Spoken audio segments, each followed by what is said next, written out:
अस्सलाम वालेकुम क्लास 9। आज आपके उर्दू की मज़मून के साथ मैं हाजिर हूँ। आज से हम अपनी उर्दू की क्लास स्टार्ट करेंगे। उर्दू बच्चों की कमज़ोरी है ना, इंग्लिश मीडियम स्कूल के बच्चों के दुखती रगे उर्दू और इस्लामिया। इंग्लिश से ज़्यादा ये हम लोगों को मुश्किल लगती है, लेकिन अब हम 9th क्लास में आ गए हैं। अब हमें थोड़ी सी मेहनत करनी होगी, क्योंकि अब हमें उर्दू को ज़्यादा टाइम देना होगा। अब हम उर्दू से जान नहीं छुड़ा सकते। हमारी उर्दू की बुक राइट, इसका आज हम चैप्टर नंबर 1 पढ़ेंगे। चैप्टर नंबर 1 जो है इसका, उसका नाम है अखलाक़े नबी सल्लल्लाहु अलैहि वसल्लम। अच्छा, एक चीज़ मैं आपको और यहाँ बता दूँ कि अभी तक तो क्या हो रहा था, हम 9 से पहले क्या हो रहा था, हम बुक ओपन करते थे अपनी, हम चैप्टर रीड करते थे अपनी, हम उसके वर्ड्स मीनिंग करते थे, क्वेश्चन आंसर करते थे, फिर द ब्लैंक्स, ट्रू फॉल्स, ब्ला ब्ला, और हमारा चैप्टर हो गया खत्म। या हार्डली एक और पोर्शन हम उसका पढ़ते थे जो कि हमारा होता था पोयम या नज्म का।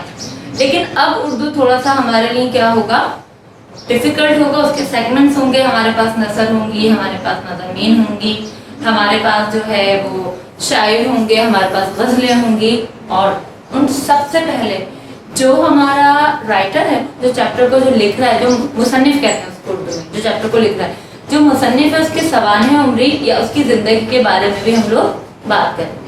तो आज का जो हमारा चैप्टर है अखलाक़े नबी सल्लल्लाहु अलैहि वसल्लम, उसके जो राइटर हैं या जो उसके मुसन्निफ हैं वो है मौलाना शिबली नोमानी। मौलाना शिबली नोमानी के बारे में आपको आपकी ही बुक पेज नंबर 9 पे आपको मिल जाएगा, जिसमें उनकी योम विलादत भी लिखा हुआ है, योम वफात भी लिखा हुआ है, उनकी क्या क्या अचीवमेंट थी, संगे मेल क्या थे वो भी थे। मैं आपको थोड़ा सा लाइटली बता देती हूँ। 1857 में इनकी विलादत हुई थी, नाम शिबली नोमानी था, और शम्सुल उलमा का इनको खिताब मिला था। खिताब तो उनको और भी मिलते, तुर्क के सदर ने तमग़ाए मजीदी भी दिया था।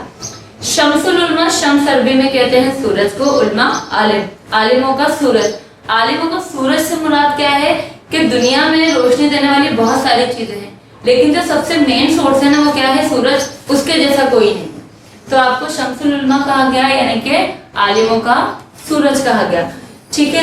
आपके वालिद का नाम शेख हबीब था, आजमगढ़ में आप पैदा हुए, इब्तदाई तालीम अलीगढ़ से आपने हासिल की थी। आपको ये एजाज हासिल है, आप उर्दू, अरबी, फारसी, तुर्की, इन तमाम ज़बानों में आपने नसर निगारी भी की और शायरी भी की। इसके अलावा शिबली नोमानी, अगर हम सवाने उम्री हज़रत मोहम्मद सल्लल्लाहु अलैहि वसल्लम की बात करें तो शिबली नोमानी के नाम लिए बगैर उस पर बात नहीं हो सकती। अगर आपको सीरत मोहम्मदी सल्लल्लाहु अलैहि वसल्लम को पढ़ना है तो शिबली नोमानी की तसनीफ, जो उनकी तसनीफ थी उसवाए हुस्ना, उससे मुकम्मल और जामे किताब सीरत नबी पे आज तक किसी ने नहीं लिखी। सीरत नबी अगर सुननी है तो हज़रत आयशा सिद्दीक़ा रज़ियल्लाहु ताला अन्हा की रिवायात से आप सुन सकते हैं, और अगर पढ़नी है तो मौलाना शिबली नोमानी ने जो लिखी सीरत नबी सल्लल्लाहु अलैहि वसल्लम। अच्छा, इसके बारे में मैं आपको बता दूं, शिबली नोमानी ने इसके सिर्फ 2 वॉल्यूम लिखे, उसके बाद इनकी डेथ हो गई थी। डेथ के बाद इनके ही एक स्टूडेंट थे, इनके ही एक शागिर्द थे, सैयद सुलेमान नदवी। तो बाकी के जो 5 कॉलम है, बाकी के जो 5 वॉल्यूम है, 7 जिल्दों की ये पूरी सवाने उम्री है, बाकी के जो 5 थे वो आपके शागिर्द सैयद सुलेमान नदवी ने मुकम्मल करी थी। आप शायर भी थे, अदीब भी थे, आप नसर निगार भी थे, आलिम दीन भी थे, तारीख पे भी आपने बहुत सारा लिखा, और आपकी जो मशहूर बुक्स हैं जिन पे अल-मामून है, अल-फारूक है, सीरत मोहम्मदी है, अल-गज़ाली है, सवाने मौलाना रूम, और बहुत सारे हैं। क्योंकि अब शिबली नोमानी आपका जो है वो इंटर तक साथ नहीं छोड़ेंगे, तो आपने जो भी आपके पास सोर्सेज है उनसे भी आप स्टडी करेंगे। मैंने बहुत लाइटली इनके बारे में बताया है, क्योंकि अभी मौका नहीं है कि मैं इनको डिटेल में लेके चलूं। अब आ जाते हैं दोबारा हम अपने टॉपिक की तरफ। हमारा टॉपिक है अखलाक़े नबी सल्लल्लाहु अलैहि वसल्लम। ये चैप्टर बहुत बड़ा चैप्टर है, 5 से 6 पेजेस की इसकी रीडिंग है।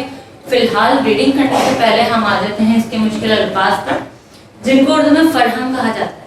अच्छा, अब सबसे ज्यादा दुख की बात आप लोगों के लिए ये है कि मैं आपको जो अल्फाज के मायने बताऊंगी, उन मायने के लिए भी आपको लुगत चाहिए होगी। तो बेहतर यही होगा कि जिस तरह डिक्शनरी होती है, इस तरह उर्दू की लुगत भी होती है, तो वो भी आप लोग अपने पास रखें, मोबाइल में रखें, या आपसे परचेज कर ले या जो भी, but you must have now, अब आपके पास वो होनी चाहिए।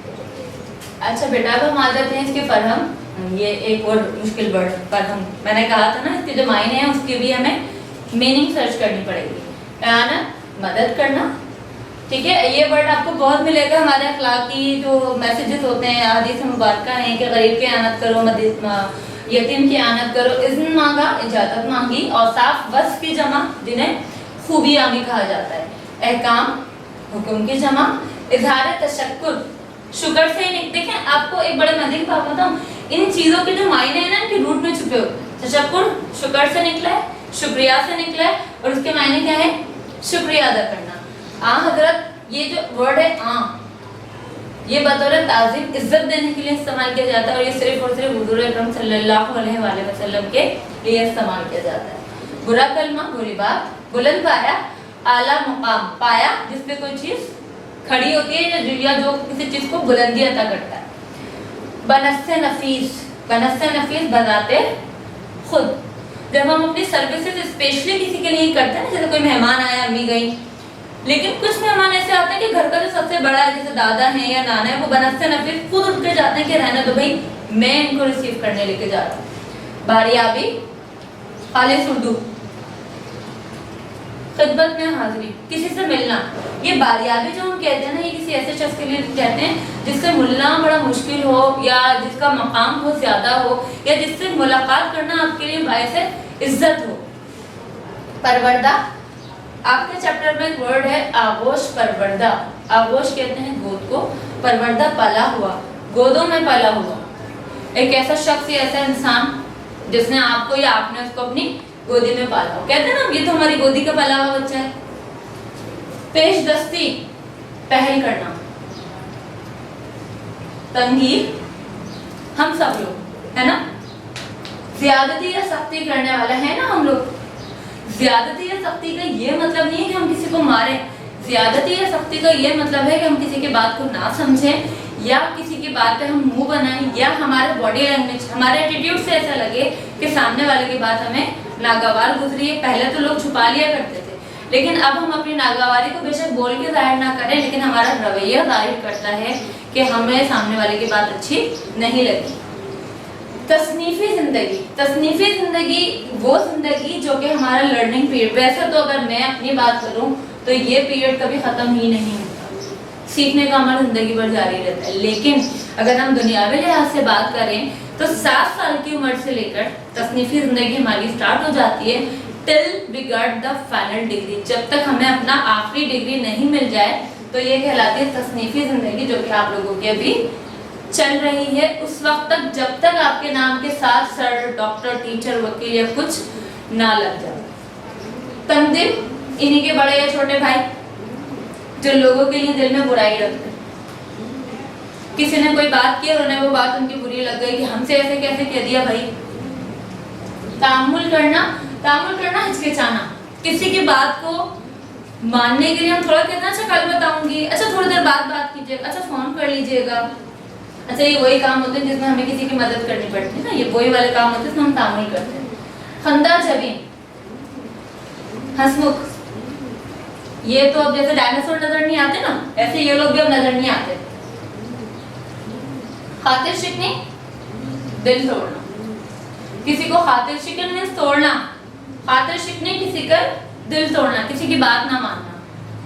दरियाफ्त, वैसे तो दरियाफ्त का मतलब होता है ढूंढना, लेकिन चैप्टर में जो हमारा है वो दरियाफ्त का मतलब, एक चीज मैं आपको और बताऊं कि बहुत सारे अल्फाज ऐसे होते हैं कि जिनकी मीनिंग 5 से 6 होती हैं। अगर आप लुगत में देखेंगे या आप डिक्शनरी में देखेंगे तो एक ही वर्ड की 7-8 मीनिंग निकली। अब जैसे दरियाफ्त की यहाँ मीनिंग क्या आ रही है पूछना, लेकिन जब आप अपने लुगत में देखेंगे इसको तो दरियाफ्त की मीनिंग जो है वो ढूंढने की भी आएगी। तो इसका ये मतलब नहीं कि आंटी ने हमें गलत पढ़ा दिया, इसका ये मतलब है कि चैप्टर के अकॉर्डिंग दरियाफ्त का मतलब यहाँ पर पूछना है।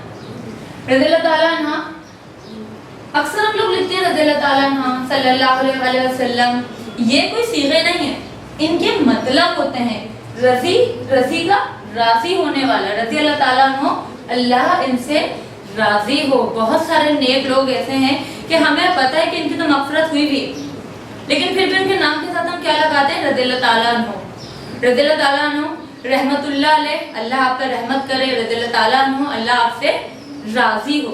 ठीक है। रास्त गो, रास्त सच, सच्चाई, गो कहने वाला, रास्त गो सीधी सच्ची। हम लोग तो भाई बहुत रास्त गो है ना, सच तो बस, लेकिन दूसरे के बारे में, अपने बारे में तो हमें सच सुनना पसंद ही नहीं है। सफारत, सफारत कहते हैं वफ्द को, होता है ना सफारत ताल्लुकात। शम्सुल उलमा आपको एक्सप्लेन कर चुकी हूँ मैं। ज़ियाफत, दावत की ज़ियाफत जो होती है ना, ये दावत से बहुत ज्यादा होती है। ज़ियाफत में आप अपने दिलो जान से सामने वाले को वेलकम करते हैं, और ये जो वर्ड है आपको देहात के साइड पे जो देखे मेहमान नवाजी वो लोग करते हैं। हमारे यहाँ की मेहमान नवाजी ज़ियाफत नहीं है। ज़ियाफत मतलब होती है बहुत ही पुरतकल्लुफ़ दावत, जिसमें आपका बस में चाहे आप अपने मेहमान के सामने बिछ जाए, हर तरह की आपसे सहूलत है। ऐबगिरी, किसी की बुराई करना, किसी की बुराई निकालना। कदम रंजा, तशरीफ लाना, कदम रखना, आ जाइए कदम रंजा फरमाइए, सुना है कभी? मरूफ, मैंने कहा ना उर्दू में जो वर्ड्स है ना उनकी रूट्स आपको यहाँ मिलेंगी। जैसे यहाँ पे हमें शुक्र का तशक्कुर मिला, उसके अंदर ही छुपा हुआ था। इसी तरह रौब में आया हुआ यानी कि मरूफ, जिसके ऊपर किसी का भी रौब चल जाए। वक़ार मतानत, तहजीब, शान, संजीदगी। जैसे जैसे इंसान बड़ा होता है, जैसे जैसे उसका रुतबा बड़ा होता है, अगर वो आला ज़र्फ होता है तो उसके अंदर वक़ार आता है, वरना उसके अंदर गुरूर में और वक़ार में बहुत ज़्यादा फर्क है। गुरूर नेगेटिव साइड पर चला जाता है, वक़ार मतलब ऐसा इंसान जिसे देख के उसकी इज्जत करने का दिल चाहे। वो नहीं कहता कि मेरी रिस्पेक्ट करो, उसको देख के हम खुद उसके लिए खड़े हो जाते हैं। हम रकाब मीन सवार के साथ सवारी पर सवार होने वाला। रकाब वो जो घोड़े के ऊपर रखा होता है ना, उसे रकाब कहते हैं। हम रकाब जो आपके साथ घोड़े पे बैठते हैं ना, आप लोग इस साइड पे एक ही किराए पे, अपने को भी बुला लो, भाई को भी बुला लो, हम रकाब। इंशाल्लाह हमारा जो अगला लेक्चर होगा उसमें इस चैप्टर को हम खुलासा करेंगे, मरकज़ी ख्याल करेंगे। अल्लाह।